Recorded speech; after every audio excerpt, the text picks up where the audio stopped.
एक एक शब्द यथार्थ सत्य देख लीजिए। उपासक को चाहिए जो भगवत प्राप्ति करना ही चाहता है। उपासक को चाहिए कि आसपास देख ले कोई सहारा तो नहीं रह गया है। अगर कोई सहारा है तो उसे नष्ट कर देना चाहिए, क्योंकि जब भागने का अवसर आएगा तो हमारा मन ढूंढेगा कोई है। निकले थे अनंत जन्मों के सुकृत से भगवान के चरणारविंद की उस महान प्रेम लक्षणा भक्ति की प्राप्ति के लिए जिसकी ब्रह्मा भी याचना करते और वंदना करते हैं। कहां फिसल कर फिर वही खड़े हो गए ममता के दलदल में, जहां एक बार निकलने का अवसर दिया जाता है, बार बार नहीं। ये भी ध्यान रखना, एक बार ये सौभाग्य प्राप्त होता है ममता से निकलने का। प्रभु के रहस्य, प्रभु के प्रभाव, प्रभु के तत्व के साथ हमें तन्मय होना है। तो मृत्यु में दुखालय इस शरीर के भोग और संबंधियों की ये जो हमारी ममतामयी वृत्ति है, संबंधमयी वृत्ति है, यही अज्ञान, इसको तोड़ना ही पड़ेगा। अंदर से इस विषय को विचार पूर्वक देखिए, क्या आप ऐसा कर रहे हैं? परमार्थ के पथि के भगवत प्राप्ति के लिए चल रहे हैं इस मार्ग में, पर आप राग और पुष्ट कर रहे हैं, राग त्याग नहीं रहे हो। प्रश्न करते हैं कि भगवान इतने छलिया क्यों हैं, क्यों हमारे सामने नहीं आते, छुपे? कब मिलना चाहते हो भगवान से? कौन मिलना चाहता है? जब किसी से मिलने की बात आती है तो आप अपने हृदय में देखो, क्या दूसरी याद आती है? अगर उसने कह दिया है कि 10 बजे मिलेंगे तो बार बार घड़ी पे नजर जाती है। वैसा लगता है कि अभी तो 5 बजे 5 घंटे हैं, मतलब 5 कल्प की तरह समय व्यतीत होता है। एक एक मिनट लगता है घंटों हो गया, 1 मिनट लगता है घंटों हो गया। ऐसा लगता है 5 घंटे कितना कितना हमें सहना पड़ेगा। उसे कुछ नहीं दिखाई देता, बस बार बार हृदय तड़पता है कब वो आवे और मैं कब उनसे मिलूं, किसी से भी मिलने की भावना। और फिर जगत के अनंत महिमा में जो स्वामी है उन प्रभु से तुम्हारा प्यार हो गया है और तुम उनसे के दर्शन करना चाहते हो, मिलना चाहते हो। कैसे, कैसी बात कर दी। नहीं खान पान ते भावे है, नहीं कोमल वसन सुहावे है, सब विषय लगे ते खारा है, हरि आशिक का मग न्यारा है। बातें करते हैं, भगवत दर्शन करना है, भगवान क्यों नहीं दर्शन देते? भगवान तो तुम्हारे सामने है, तुम दर्शन करना कहां चाहते हो? अगर करना चाहते तो बस पर्दा हटाना है, त्रिगुण माया का पर्दा हटा। हाँ, कि जड़ चैतन्य कछु नहीं दिखत, जित दिखत तित श्याम खड़े। आ गई बात। छलिया तुम हो कि प्रभु छलिया है? छलिया तो तुम हो। तुम ही कपट करके प्रभु से बात करते हो। खुले हृदय से बात करो ना। रखते हो ममता शरीर से और भोगों से और संसार के संबंधों से, और बात करते हो मेरे प्राणनाथ प्रभु आप मुझे क्यों नहीं मिलते। ये छलिया है, छल भरे वचन है। हृदय से बोलो कि कोई नहीं मेरा, और वो आचरण में उतार लो कोई नहीं तेरा, तो आपको दिखाई देगा कि हर समय वो दुलार कर रहे हैं। ये कोई बातें नहीं है।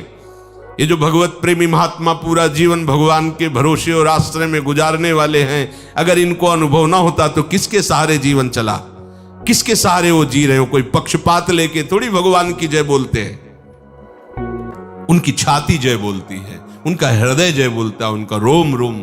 तो उनको पता है ना कि मेरे प्रीतम कितना प्यार करते हैं। आपने न जाने कितने प्रियतम बना रखे हैं, और फिर कहते हो श्री कृष्ण प्रीतम मिले नहीं। कैसी बात करते हो?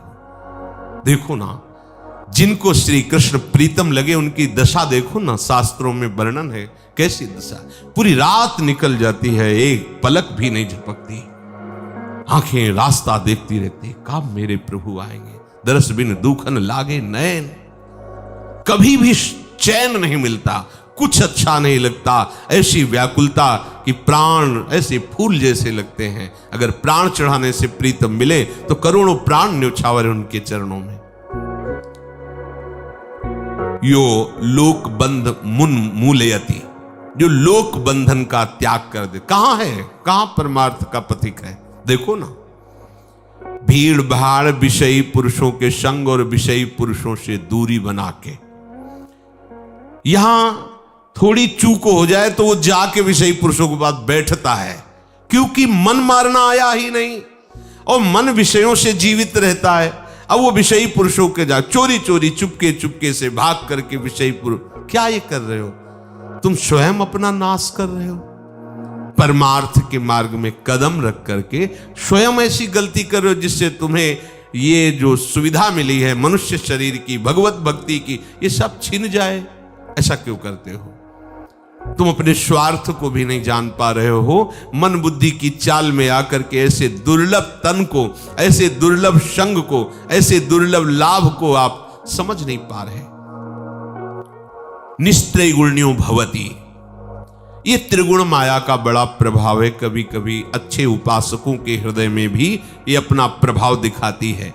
इसीलिए महाप्रभु हरिवंश चंद्रजू कहते हैं, यही डर पे हरिवंश हित जिनो भ्रमय गुण सलिल पर, जिह नामन मंगल लोक तिहु सुहरिपद भज न विलंब करे। एक क्षण का भी विलंब अंतराय मत करो तो ये त्रिगुण माया कुछ नहीं कर पाएगी आपका। महाप्रभु हरिवंश चंद्रजू कह रहे हैं, नहीं तो ये ऐसी फिसलन वाली काई है तीनों गुणों की कि वो हृदय में आकर ऐसा विषय रस का आकर्षण, ऐसा जाल रचती है कि हम जान ही नहीं पाते कि हम कुमार्गगामी हो रहे और हम निकल जाते हैं अपने परमार्थ से बहुत दूर। कठिन है रसिक अनन्यता, राहत न मन एक ठौर, राई के सम चलत ही होत और की ओर। वो समझ ही नहीं पाता। तो यही डर पी हरिवंश हित जिनो भ्रमई गुण सलिल पर, जिह नामन मंगल लोक तिहु, जिनका नाम तीनों लोकों का मंगल करने वाला है, उन प्रभु का विस्मरण न होने पावे एक क्षण के लिए भी, तो तुम त्रिगुण माया पर विजय प्राप्त कर लोगे। मामेवे प्रपद्यन्ते माया में ताम तरन्ति, हर समय प्रभु के नाम रूप का चिंतन, खत्म, माया नाम की चीज ही नहीं। निर्मल हरिभक्ति आज तक किसी को भी प्राप्त हुई है तो केवल भगवत प्रेमी महात्माओं के चरणों के आश्रय और उनकी सेवा से। भक्तराज प्रहलाद जी ज्ञानियों में और भक्तों में श्रेष्ठ हैं। श्री जड़ भरत जी ज्ञानियों और भक्तों में परम श्रेष्ठ हैं। इनके वचनों को देखो, नैषाम मतिस्ताव दुरुक्रमांघ्रिम स्पृशत्य अनर्थापगमो यदर्थः, महीयसाम पादरजोभिषेकम निष्किंचनानाम न वृणीत यावत्। हिरण्यकश्यप कहता है कि कहां से तेरी बुद्धि लग गई?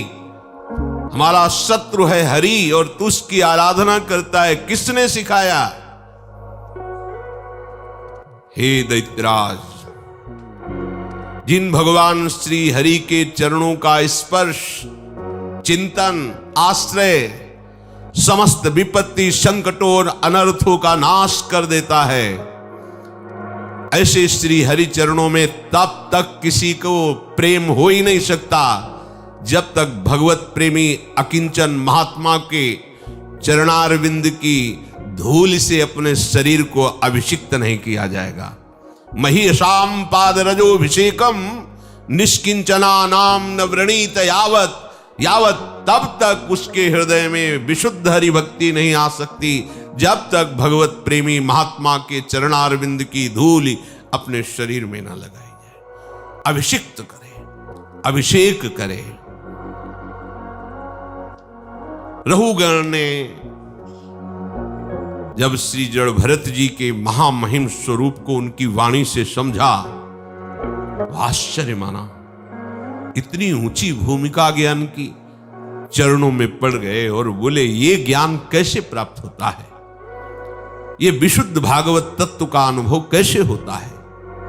जड़ भरत जी ने कहा, रहुगणई तत्तपसा नयाति, न चेज्जया निर्वपणाद् गृहाद्वा, न छंदसा नैव जलाग्नि सूर्यो विना महत्पाद रजोभिषेकम। आहा, हे रहुगण, ये विशुद्ध भगवत भक्ति, ये विशुद्ध भगवत तत्व का ज्ञान,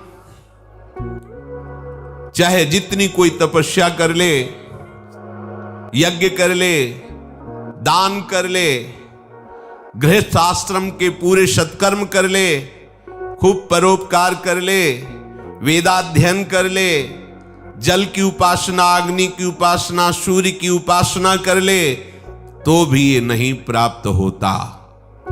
ये तो भगवत प्रेमी महापुरुषों की चरण धूलि में स्नान करने से ही, अर्थात उनके चरणों के आश्रित होकर उनकी आज्ञा पालन से ही प्राप्त होता है।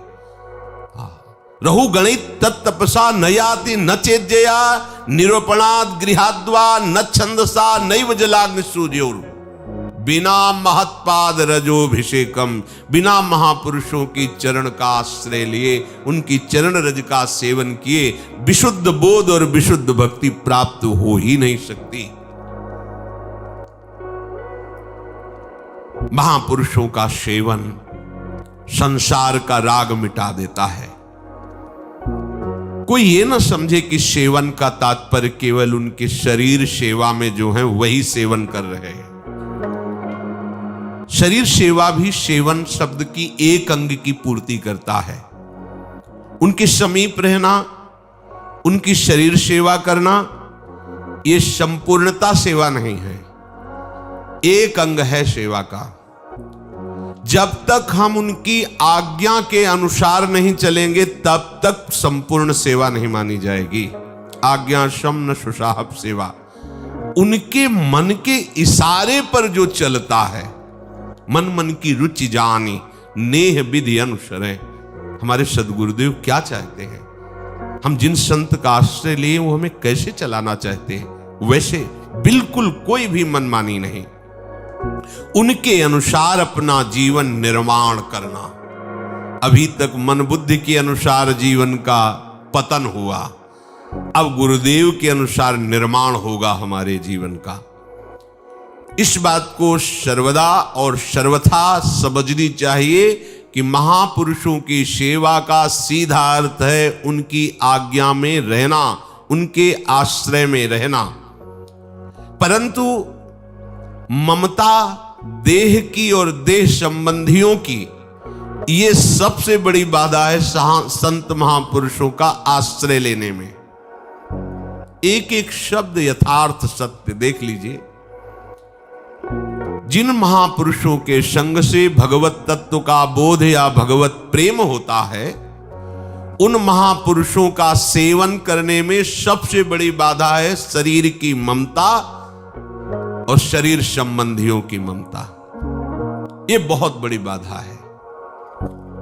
जहां वो आपके अहम को नष्ट करने की प्रतिकूल चेष्टा की, क्योंकि अहम प्रतिकूलता से ही नष्ट होता है, अनुकूलता देने से बढ़ता है। सम्मान वो ऐसा विष है जो अभिमान रूपी वृक्ष को और फलीभूत करता है, और अपमान एक ऐसी औषधि है जो जड़ से भस्म कर देता अभिमान को। जहां एक कड़वी औषधि दी गई, तो यदि आपकी शरीर में ममता है और शरीर संबंधियों में ममता है, तो भाग के वहीं पहुंच जाएंगे। उपासक को चाहिए कि आसपास देख ले कोई सहारा तो नहीं रह गया है।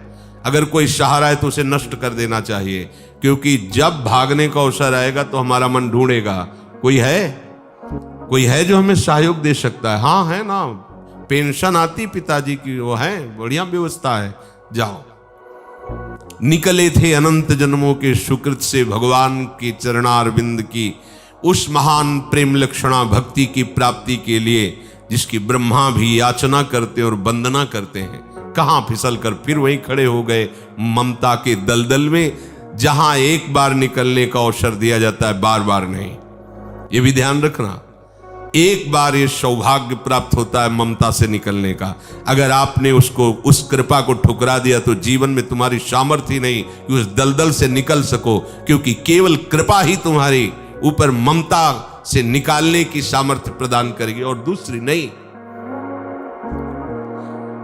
ममता शरीर और संबंधियों की होने से महापुरुषों का सानिध्य अच्छा ही नहीं लगता। एक एक शब्द यथार्थ। ममता का स्वरूप मेरे घर है, मैं शरीर से स्वस्थ हूं, मेरे परिवार हैं। कोई ऐसे वैसे घर का समझते हो? नौकर चाकर, रुपया पैसा, कई फ्लैट हैं, सब व्यवस्थाएं, बैंक बैलेंस है। भूखों थोड़ी मरते हैं कि हम भीख मांगे। क्यों हम तुम्हारी सहें? मेरे संबंधी बड़े बड़े अधिकारी हैं, मेरी प्रॉपर्टी कितनी तुम्हें पता है? यह है ममता का स्वरूप। इस प्रकार जिसके अनेक प्रकार की ममता के बंधन बंधे हुए हैं, वो इन बंधनों को तोड़ नहीं सकता। इसलिए संत संग उसे रुचता नहीं है, पचता नहीं है। संत संग पचना भी चाहिए। पचा हुआ अभिमान गलित, पचा नहीं अभिमान प्रकाशित हो गया।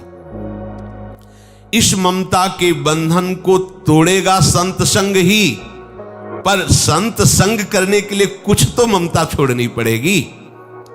संतों की सेवा रूपी दिव्य मणि का प्रकाश जब हृदय में प्रकट होगा तो ममता रूपी अंधकार की रात्रि कम होते होते एकदम नष्ट हो जाएगी। पर पहले संत संग में जाने के लिए ममता छोड़ने की आवश्यकता तो है ना।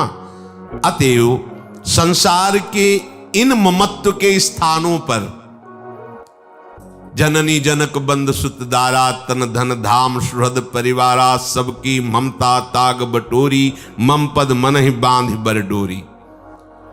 जितने भी विषय हैं सब दुख रूप हैं, अनित्य हैं। जितने भी संबंध हैं जहां तुमने ममता कर रखी वो अज्ञान से हैं। ऐसा समझ करके भगवत प्राप्ति के लिए, संत संग करने के लिए हम ममता को त्यागें। ये समझना चाहिए कि संसार में कोई भी तुम्हारा साथ देने वाला नहीं, कुछ भी तुम्हारा नहीं। ये शरीर भी जिसे तुम मेरा नहीं परम मैं कहते हो कि मैं, ये भी नष्ट हो जाएगा। ये तुम्हारे चलाए नहीं चल रहा है। कब तुम बाल्यावस्था से जवान हुए, ऐसा कब संकल्प किया, कब कौन सी औषधि खाई, यौवन अवस्था को रोकने की बड़ी चेष्टा की, बुढ़ापा आ गया, कब तुम्हारी सामर्थ्य यहां काम की, और बुढ़ापा से मृत्यु आ गई, कब तुम्हारी सामर्थ्य काम की। ये शरीर को मैं कहते हो, मेरा कहते हो, तुम्हारे अधीन है ये। देखो अपने आप सब हो रहा है। फिर अन्य वस्तुओं में मैं मेरापन करना है तो घोर मूर्खता है। मैं मेरेपन का त्याग करने, मूल जो त्याग होगा वो अंतर से होगा, पर मूल त्याग के लिए बाहरी त्याग करके संत संग करना अत्यंत आवश्यक है। अगर संत संग रंग लाने लगा तो हृदय से राग खत्म हो जाएगा, फिर कोई बात नहीं। हृदय से राग खत्म होने की जो एक वृत्ति आती है उपरति, समीप साप संबंधी विषय राग होने पर भी उनका स्मरण ही नहीं। उस स्थिति तक पहुंचने के लिए प्रगट में स्वरूप से त्याग करना अनिवार्य है। अगर प्रगट में स्वरूप में आपकी ममता, वही विषय भोगों की चेष्टा, वही, तो आप संत संग का लाभ नहीं ले पाएंगे। सुनेंगे, रंग नहीं चढ़ेगा, क्योंकि अंदर ममता का रंग चढ़ा हुआ है। इसलिए ये समता की वाणी समझ में नहीं आएगी। तो उपासक को चाहिए जो भगवत प्राप्ति करना ही चाहता है, विविक्त स्थानम सेवेते यो लोक बंध मुन्मूलयति निस्त्रैगुण्यो भवति योगक्षेमं त्यजति। सदैव एकांत स्थान का सेवन करे। लौकिक कोई भी बंधन हृदय में ना रह जाए। सतोगुण, रजोगुण, तमोगुण, तीनों गुणों का प्रभाव तुम्हारे हृदय में प्रभावित करके अपने अनुसार ना चलाए, और योगक्षेम की भी तुम्हारे अंदर चिंता न रह जाए। जब तक हम भगवत प्रेमी भक्तों का संग नहीं करेंगे, तब तक ममता का नाश नहीं होगा। तो जो विविक्त स्थानम सेवते का तात्पर्य केवल ये न लिया जाए कि वो एकदम एकांत में ऐसे सुनसान में रहता है, ऐसा नहीं। जहां विषयी पुरुषों की भीड़ हो, जहां विषय वार्ता, विषय उत्सव चल रहे हों, विषय जैसे ब्याह है, पार्टी है, ये सब विषय संगोष्ठी, विषयी लोगों का जमा होकर विषय प्रपंच की बातें, उनसे अलग रहना। 5,000 50,000 भक्त जमा है तो वो एकांत ही है, क्योंकि सब एक प्रभु में रमण करने वाले वो भक्त जन हैं। और अगर 2 विषयी पुरुष से भी बात कर रहे हो तो बहुत बड़ी भीड़ का सेवन कर रहे हो। यदि आप हृदय से विषय चिंतन कर रहे हो तो आप बहुत बड़े प्रपंच में हो। ये एकांत शब्द का अर्थ समझना चाहिए। अपने लोग एकांत का अर्थ समझने लगते हैं एकदम कहीं जंगल में, कहीं गुफा में, कहीं पर, ऐसा नहीं। वहां भी भाग के जाओगे तो अंतःकरण तो आपका ही है, जो माल मसाला अंदर विषयों का भरा हुआ, वहां बैठ के भी चिंतन करोगे। बिल्कुल सच्ची बात मानना। जाके संग कुमति मति उपजय करत भजन में भंग, तजोरे मन हरि विमुखन को संग। कोई भी हो वो हरि विमुख ही है। जिसके संग से भगवान नाम रूप लीला स्मृति जागृत हो जाए वो संत ही है, चाहे जिस वेश में हो, चाहे जिस देश का हो। जिसके संग से प्रभु का विस्मरण हो जाए, चाहे वो वस्तु हो, व्यक्ति हो, स्थान हो या अंदर की वृत्ति हो, वो कुसंग ही है। उसका त्याग करना ही एकांत का सेवन करना है।